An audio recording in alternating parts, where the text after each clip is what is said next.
Alors, il paraît qu'il faut mettre tout ça en début de vidéo. N'oubliez pas de liker, abonnez-vous si ce n'est pas fait et enclenchez la petite cloche si vous voulez être tenu au courant des nouvelles publications.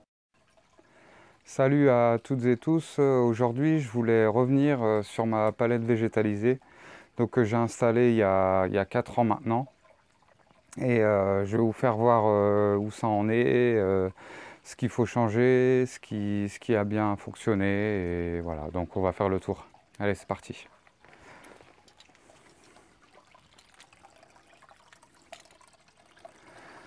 Donc je vous fais voir la palette avant de la regarnir. Donc on est début de printemps et donc souvent ça fait la 4e année que j'achète des plantes fleuries annuelles pour la garnir. Donc là ce qu'on voit dedans donc c'est les plantes grasses et les vivaces qui repoussent tous les ans. Donc voilà, ça fait 4 ans que ça y est et tous les ans ça ressort. Il y a des petites variétés également, on peut voir ici. Là je crois que c'est un gazania qui ressort. Ah, voilà, il y a des vivaces. Alors ce qu'on peut dire après 4 ans, déjà c'est que il faut recharger en sphaigne. Donc ça c'est assez d'à peu près 30 cm, on le voit bien ici. Donc il va falloir que je rachète de la sphaigne pour remplir. La protection du bois commence à vraiment partir, donc ça c'est pareil, il va falloir le refaire. Je voulais le refaire cette année et finalement je ne vais pas le faire cette année, j'attendrai l'année prochaine parce qu'on peut voir également que le pare-pluie, donc je vais faire le tour. Le pare-pluie a atteint donc ses limites après 4 ans. Donc je ne sais pas si on verra bien sur la vidéo, mais voilà, il commence à partir un peu en poussière. Donc surtout sur ce côté, parce que comme je ne l'ai pas garni pendant 4 ans, la première année j'avais fait un essai en plantant des tomates, des poivrons et tout ça pour voir si ça allait prendre. Sauf que la sphaigne c'est un peu pauvre pour produire des légumes, donc j'ai abandonné l'idée. Donc voilà, ce côté prend pas mal le soleil et donc on voit que le pare-pluie s'use, quoi. Il va finir par craquer, donc je profiterai, je pense l'année prochaine, de démonter toute la palette pour changer le pare-pluie et en même temps je remettrai une protection sur le bois si elle passe correctement l'hiver.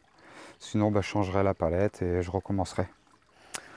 Donc pour la déco c'est génial, pour les légumes c'est pas la peine, à moins de trouver une solution en mettant des purins d'ortie qu'on soude et faire ces mélanges pour nourrir les légumes.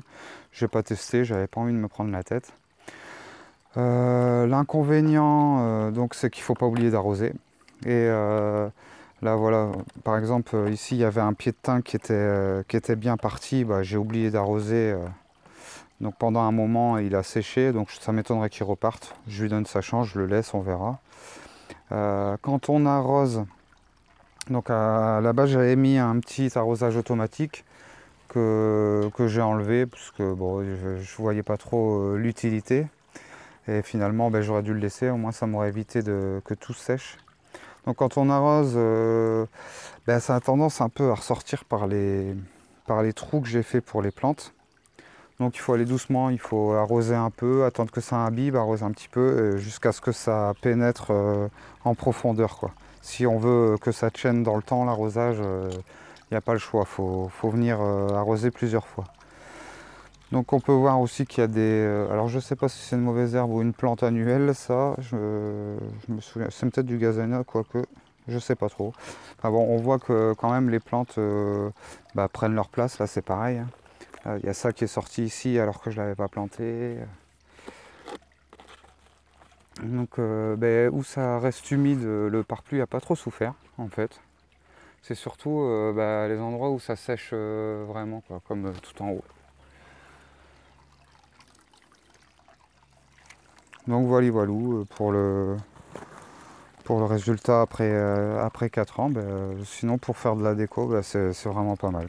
Je vous mettrai dans les fiches les 3 premières vidéos que j'avais fait sur la première, c'était avec la fabrication et le garnissage avec les plantes fleuries, donc on avait fait avec les enfants.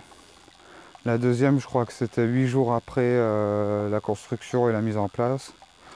Et la troisième, c'était un petit retour. Donc c'était en 2015, il me semble. Je vous mets tout ça dans les fiches, donc n'hésitez pas à aller voir si vous avez envie de fabriquer une palette comme ça. Et pareil, si vous avez apprécié la vidéo, partagez, likez. Si vous avez des questions, n'hésitez pas dans les commentaires, je répondrai. Et je vous dis à très très vite. Ciao ciao.